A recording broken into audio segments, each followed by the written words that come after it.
The moment my dad watched the security footage, all the color drained from his face. For a few seconds, he didn't say a word. He just kept staring at the screen. At first, he thought he was about to prove me wrong. He was convinced his wife had done nothing more than throw away a few groceries. But then the footage kept playing, and what we saw next made my stomach turn. She opened the refrigerator, pulled out food that belonged to me, dropped it onto the dirty kitchen floor, stared at it for a moment, and then calmly put it back exactly where she'd found it. My dad replayed the footage 3 times, as if he couldn't believe what he was seeing. Then he slowly turned toward me and said something that changed everything. Something that instantly made years of confusion suddenly make sense. And in that moment, the woman who had spent years making my life miserable could no longer hide what she really was. But before I tell you what my father said, you need to understand what she'd been doing to me for years. If you've ever been blamed for something you didn't do, if you've ever had someone manipulate everyone around you until nobody believed you, then you're going to feel every second of this story. Hit that like button, subscribe, and let's get into one of the most shocking cases of karma and justice I've ever heard. I turned 27 this summer, and for most of my life, all I wanted was a mom. That's what makes this story hurt so much. Because, despite everything that happened later, there was a time when I genuinely loved my dad's wife. When she first entered our lives, I embraced her completely. Kids are surprisingly forgiving when they're desperate to be loved. I overlooked the arguments she had with my dad. I ignored the comments her family made about me and my siblings. The little insults, the uncomfortable looks, the feeling that we weren't really welcome. I swallowed all of it because I wanted a mother figure. I wanted a family. I wanted to believe she loved me too. Then everything changed. A week before Christmas in 2017. I remember the conversation perfectly. The lights from the Christmas tree reflected against the living room walls. Holiday music played softly in the background, and that's when she looked directly at me and said, "Stop treating me like I'm your mother." I felt my stomach drop. Then she continued, "I'm not your mom. I'm never going to be your mom." It felt like someone had punched a hole straight through my chest. Years of love, years of trying, years of hoping, gone in a single sentence. After that day, our relationship didn't just become strained, it became non-existent. We lived in the same house but barely spoke. We became strangers sharing walls. Eventually, I graduated and left for college. Honestly, getting away from that house felt like freedom. For the first time in years, I could breathe. After college, I moved to Washington for work and started building my own life. Things were finally looking up. Then disaster struck. I got laid off. I searched for jobs everywhere. Weeks became months. Months became years. Nothing. Eventually, I had no choice. My dad offered to let me move back home rent-free while I got back on my feet. I didn't want to, but I didn't have many options.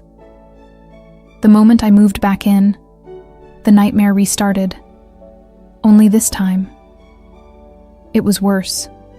At first, it was little things. My shampoo would disappear. My body wash would run out suspiciously fast. Food I had just bought would vanish. My keys would suddenly go missing. Laundry detergent would somehow be almost empty after only a few uses. Every time something happened, I questioned myself. Did I lose my keys? Did I accidentally throw something away? Was I imagining it? Then I would tell my dad, and every single time he'd say, "Maybe you're mistaken. Maybe you forgot. Maybe you're overthinking it." Eventually, I stopped bringing it up, because honestly, the accusation sounded ridiculous.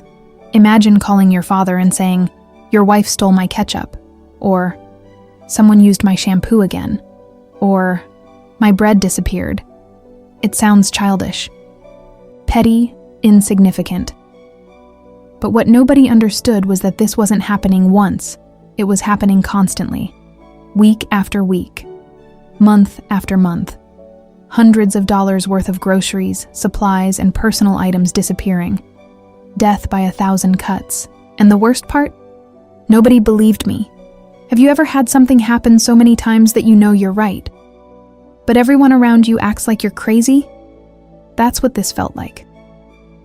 I started second-guessing my own memory, my own sanity. Then came October. The month everything changed. My dad and his wife decided to foster 3 puppies.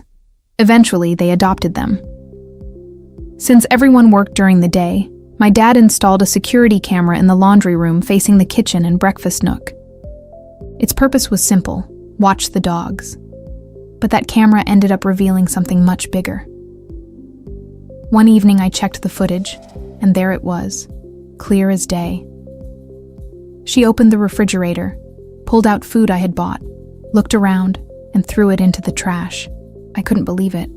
I watched it again, and again, and again. There was no misunderstanding, no confusion, no accident. She was doing it deliberately. Over the next several weeks, I found more footage. She dumped detergent down the sink. She ate food labeled with my name. She threw away groceries I had purchased that same day. Finally, proof. Sweet, undeniable proof. I showed my dad. The man who had spent years telling me I was mistaken sat there staring silently at the screen. His expression changed. The denial was gone. For the first time, he saw what I had been living with. I thought everything would change after that, but it didn't. Not immediately. Dad promised he'd handle it. Nothing happened. His solution? Every time she destroyed something, he'd replace it. Basically, he'd pay for her behavior, and she kept doing it. Then came last week. The week everything exploded. I had purchased ingredients for sandwiches and stir-fry. Nothing fancy, just basic food. Bell peppers, onions, pastrami. The kind of groceries you buy when money is tight and every dollar matters. A few days later, half of it was gone. Again. I told my dad. Honestly, I wasn't expecting much. But this time he decided to review the footage himself. He sat down at the computer, pulled up the recordings, and started searching. What he found changed everything. At one point, she removed my pastrami from the refrigerator. She opened the package, dropped the meat directly onto the kitchen floor, the dirty floor. The floor where 3 dogs walked every day. The floor covered with dirt, hair, and God knows what else. Then she picked it up, placed it back inside the package, closed the container, and returned it to the refrigerator. Like nothing happened. My dad froze. Then another memory hit him. A few months earlier, I had suffered severe food poisoning. Not mild food poisoning. Hospital-level food poisoning. The kind that leaves you curled up in agony. The kind that sends you to the emergency room. Suddenly, the pieces started fitting together. Why would someone contaminate food and put it back? There was only one reason. She expected me to eat it. My dad was horrified.